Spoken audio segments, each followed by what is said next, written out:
बेटियों को ज़रूर मौका दीजिए और जब आप बेटी को मौका देंगे तो वो बेटों से कहीं ज़्यादा बेहतर करके दिखाएगी। इंटरेस्टेड सब्जेक्ट मेरा मैथ रहा और मैथ मेरा सबसे स्ट्रॉन्ग सब्जेक्ट रहा और मेरा सबसे पुअर बैकग्राउंड जो सब्जेक्ट था वो जीएस। लगभग 12 लाख बच्चे फॉर्म फिलअप किए थे और प्री में अपीयर हुए थे 9,14,000 बच्चे और उसके बाद मेंस के लिए सिलेक्शन 11,240 बच्चों का हुआ था। सीट 2248 था जिसमें 8 सीट वैकेंट रह गया और 2240 सीट पे फाइनली बच्चों को सिलेक्ट किया गया है। आगे भी मेरा पढ़ाई जारी रहेगा और मेरा एक बार प्रयास यूपीएससी के लिए ज़रूर रहेगा, क्योंकि अब इतना बड़ा पोस्ट मिल ही गया है तो आगे यूपीएससी।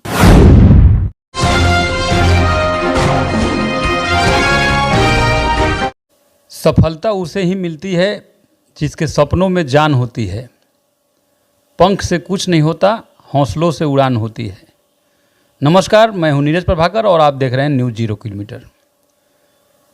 घोड़ासान पूर्वी चंपारण का एक ऐसा क्षेत्र जो दशकों तक उपेक्षित रहा, जहां शिक्षा के संसाधनों का घोर अभाव रहा और अब उम्मीद की और आशा की एक किरण घोड़ासान और आसपास के क्षेत्र से छात्रों के कारनामों के कारण दिन प्रतिदिन निकल रहा है। अभिभावकों की उम्मीद, अभिभावकों के सपने को साकार करते हुए बच्चे देश प्रदेश के प्रशासनिक सेवाओं में अपना परचम लहरा रहे हैं। घोड़ासान की एक बच्ची सुजाता सिंह, चंदेश्वर सिंह राठौर और परमिला देवी की पुत्री हैं, द्वितीय पुत्री हैं और अभी कर्मचारी चयन आयोग द्वारा जो परीक्षा ली जाती है उसमें सहायक प्रशाखा पदाधिकारी बनी हैं। तो सबसे पहले सुजाता, आपका स्वागत है और क्या कहेंगे इस पर? इस पर मुझे यही कहना है, मतलब काफ़ी खुश है क्योंकि ये स्ट्रगल मेरा बहुत दिनों से चल रहा था। आजकल ये देखा जा रहा है कि संसाधनों को माता पिता अधिक से अधिक बेटों के ऊपर खर्च कर रहे हैं और रिजल्ट बेटियां ला रही है। ये चीज़ हमारे समाज में अभी भी देखा जा रहा है कि अभी भी बेटा बेटी में कुछ पेरेंट्स है जो थोड़ा सा भेदभाव करते हैं। हम यही पेरेंट्स को कहेंगे कि कभी भी नहीं, ऐसा नहीं, अब संसाधन का डिस्ट्रीब्यूट दोनों में बराबर कीजिए, दोनों को मौका दीजिए, बेटियों को ज़रूर मौका दीजिए और जब आप बेटी को मौका देंगे तो वो बेटों से कहीं ज़्यादा बेहतर करके दिखाएगी। मेरा 12th 2016 में कंप्लीट हुआ और यहाँ के बच्चों में ये मेंटालिटी रहती है 10th और 12th के बाद कंप्यूटर क्लास कर लेते हैं और हमने भी वहीं किया। 3 महीने का कंप्यूटर क्लास किया। फिर जब कंप्यूटर क्लास किए वहाँ से मुझे कंपटीशन के बारे में थोड़ा बहुत पता चला दोस्तों से कि यहाँ पे भी प्रिपरेशन होता है कंपटीशन का। फिर वहाँ से मुकेश सर के बारे में दोस्तों के माध्यम से पता चला और जहाँ तक हमें याद है 5 अगस्त 2016 को दिन शायद शुक्रवार था, मैं सर के यहाँ गई और वहीं से मेरा ये जर्नी स्टार्ट रहा। वहाँ पे जाने के बाद हमें बहुत ज़्यादा मोटिवेशन मिला, क्योंकि वहाँ के बच्चे, मतलब एक एक बच्चे काफ़ी ज़्यादा लेबोरियस थे और काफ़ी ज़्यादा डेडिकेशन के साथ सर भी पढ़ाते थे, बच्चे भी पढ़ते थे। तो जब हम वहाँ पे गए तो कंपटीशन का सी तक हमें नहीं पता था, लेकिन वहीं से मेरा जर्नी स्टार्ट हुआ और फिर आगे अभी तक रहा। आपकी शिक्षा दीक्षा, आरंभिक शिक्षा दीक्षा कहाँ से हुई है? मैंने अपनी पूरी पढ़ाई घोड़ासान से की हूँ अभी तक। ग्रेजुएशन का आपका सब्जेक्ट क्या था? सब्जेक्ट मेरा था ज्योग्राफी ऑनर्स।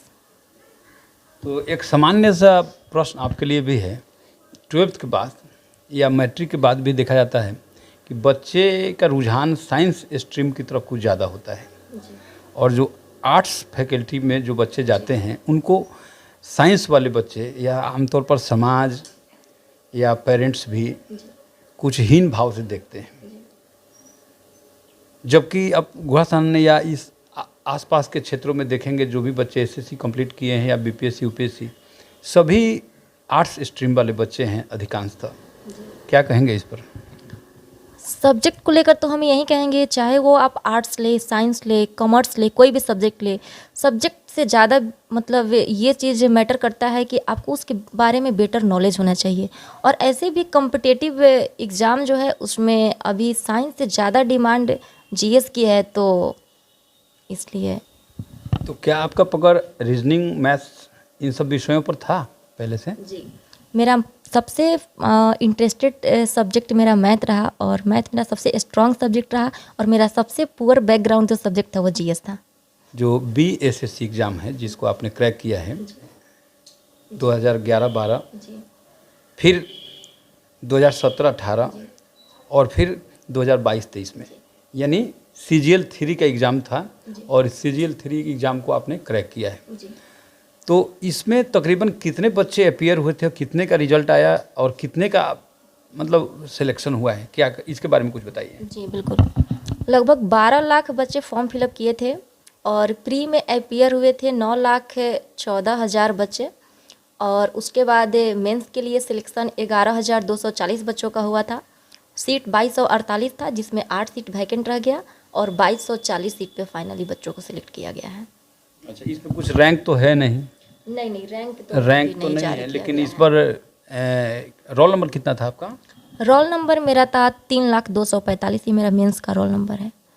ये सहायक प्रशाखा पदाधिकारी बनना, क्या आपका ये सपना था कि कुछ और?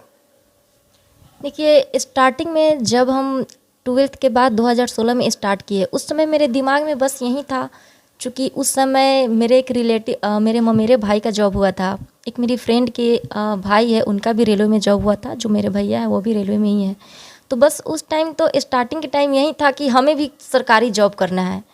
लेकिन वहाँ से हम स्टार्ट किए, उसके बाद काफ़ी सारे एग्ज़ाम में, बहुत ज़्यादा एग्ज़ाम में हम फाइनल में जाके सिलेक्शन मेरा नहीं हो पाया है, और फाइनली मेरा इसमें सिलेक्शन हुआ। इसके पहले मेरा 2018 में फर्स्ट रिजल्ट आया था, टेक्नीशियन में प्री क्वालिफाई हुआ, मेंस नहीं हुआ। फिर 2020 में मेरा ग्रेजुएशन क्लियर हुआ। उसके बाद हमने NTPC रेलवे में लेवल 2 क्वालिफाई किया, प्री मेंस, टाइपिंग नहीं हुआ। फिर लेवल 3 में जो CCTC था, उसमें सब कुछ हो गया, मेरिट 3.54 नंबर से रह गया। 2213 जो SI का एग्ज़ाम था, उसमें प्री मेंस क्वालिफाई हो गया, 4 सेकंड से रनिंग रह गया, और फाइनली मेरा सिलेक्शन इसमें हुआ है। और शायद इसमें हुआ है तो बेटर हुआ है, क्योंकि अब तक जितना एग्ज़ाम दिए थे उसमें ये बहुत बड़ा पोस्ट है। मैं आपको बता दूं कि सुजाता सिंह 5 बहनें हैं। शोमिता, सुजाता दूसरे नंबर पर है, विधाता, पूर्णिमा और अंतिमा। अंतिमा के बारे में तो आप लोग जानते भी होंगे। BHU के लिए जो CHS होता है, उसके एंट्रांस में ऑल ओवर इंडिया रैंक 2 आया था, और उसको आप लोगों ने न्यूज़ 0 किलोमीटर पर उसका विशेष कवरेज आप लोगों ने देखा था। सुजाता, ये बताइए कि आखिरकार प्रशासनिक पद पर बेटियां जाएं तो वहाँ आने वाली जो कठिनाइयां हैं, उन कठिनाइयों को क्या बेटियां सफलतापूर्वक पार पाएगी? इस पर क्या कहना चाहेंगे? जी बिल्कुल पाएगी, क्योंकि आजकल बेटियां जो मतलब एक से एक बड़े पोस्ट पे बेटियां अव्वल रही है, और अपने जिम्मेवारी को बहुत अच्छे से निभा रही है। तो हमें ज़रूर लगता है कि जब यहाँ तक कर सकती है तो वो आगे भी ज़रूर कर सकती है। सबसे पहले इस परिवार में प्रशासनिक पद पर हो या किसी भी सरकारी पद पर सफलता सुजाता को प्राप्त हुआ है। परिवार के लोग काफ़ी प्रसन्न हैं।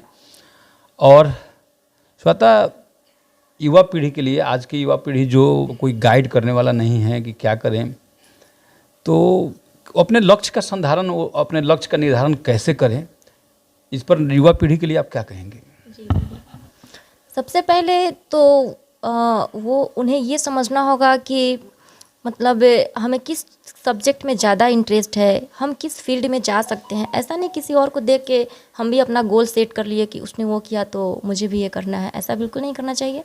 अपने हिसाब से आप जो हैं, ऐसा नहीं कि मतलब सभी काम सभी कोई कर सकते हैं, बट अपने भी एक ये देखना, इंटरेस्ट देखना चाहिए, कौन से सब्जेक्ट पे पकड़ है, कौन सब्जेक्ट में ज़्यादा इंटरेस्ट है, और उस हिसाब से अपना एक गोल फिक्स कीजिए। और चाहे कितना भी कठिनाई आ जाए, उस गोल पर से मतलब ये नहीं कि एक बार रिजल्ट नहीं आया तो गोल को चेंज कर दे, फिर ऐसे नहीं करना है। एक गोल फिक्स कीजिए और उस पर कंटिन्यू मेहनत कीजिए, कंटिन्यू प्रैक्टिस कीजिए, जहाँ कमी रह जा रही है उसे सुधार कीजिए, और तो ज़रूर होगा आपका मतलब सपना ज़रूर पूरा होगा। क्या अब ये मान लिया जाए कि सुजाता की जो यात्रा थी वो पूरी हो गई है, या और भी यात्रा का क्रम आगे रहेगा, बढ़ेगा? नहीं, एंड तो यहाँ पे बिल्कुल नहीं है, अभी ये तो ये स्टार्ट है, और आगे आगे भी मेरा पढ़ाई जारी रहेगा। और मेरा एक बार प्रयास यूपीएससी के लिए ज़रूर रहेगा, क्योंकि अब इतना बड़ा पोस्ट मिल ही गया है तो आगे यूपीएससी। आप अपनी इस उपलब्धि के लिए किनको प्रेरणा स्रोत मानते हैं? मेरे मोटिवेशन के सबसे बड़े स्रोत मेरे पिताजी रहे हैं। मतलब उनका पूरा लाइफ ही मेरे लिए मोटिवेशन है। उन्होंने अपना हर एक ड्यूटी, हर एक रिस्पॉन्सिबिलिटी इतनी ईमानदारी और इतनी शिद्दत से पूरी की है। मतलब एक एक दिन मतलब वो जो भी है, मतलब बहुत पूरा प्रेरणा स्रोत है उनका लाइफ मेरे लिए। और इसके पीछे मतलब योगदान तो कई, एक मेरा ये सफलता नहीं है, एक मेरी जीत नहीं है, इसके पीछे तो कईयों का योगदान है। और सबसे बड़ा योगदान मुकेश सर का है, चूँकि किसी भी एग्ज़ाम को क्रैक करने के लिए एक बढ़िया गाइडलाइन काफ़ी ज़रूरी होता है, जो हमें मुकेश सर से मिला। उसके बाद फैमिली के सारे मेंबर, माँ, पिताजी, मेरी एक सिस्टर, मेरे जिया जी, सुमित भैया, मतलब सब कोई का बहुत सपोर्ट रहा है। ऐसे प्रशासनिक पदों की तैयारी के लिए, चाहे एसएससी हो, बीपीएससी हो, इनकी तैयारी क्या बड़े शहरों में ही की जा सकती है या घर पर भी की जा सकती है? और आपने इस तैयारी की जो नींव रखी हो तो घोड़ासहन में ही रखी, तो इस पर आप क्या कहेंगे कि बड़े शहरों में जाना ज़रूरी है या ऑनलाइन का जो आजकल प्लेटफॉर्म है वो भी ठीक है? क्या कहेंगे, आपका क्या अनुभव कहता है? ऐसा बिल्कुल नहीं है कि बाहर जाना बहुत ज़रूरी है, ऐसा बिल्कुल नहीं है, क्योंकि आप अब ऑनलाइन हर चीज़ इतना ज़्यादा संसाधन उपलब्ध हो गया है, बहुत सारा नोट्स, हर चीज़ अवेलेबल है ऑनलाइन। तो आप घर पे रह के आप कितना भी बड़ा लक्ष्य हो उसे अचीव कर सकते हैं, बस आपके अंदर उतना हार्ड वर्क और लेबर करने का मतलब ये होना चाहिए, जगह मैटर नहीं रखता है। माता पिता का और क्षेत्र का जो आपने नाम रोशन किया है, इसके लिए आपको विशेष बधाई, शुभकामनाएं। हाँ जी, रुकिए, जाने से पहले मेरे चैनल को लाइक करें, सब्सक्राइब करें और बेल आइकन जरूर दबाएं, ताकि कोई भी मेरा न्यूज़ सबसे पहले आप तक पहुंचता रहे। धन्यवाद।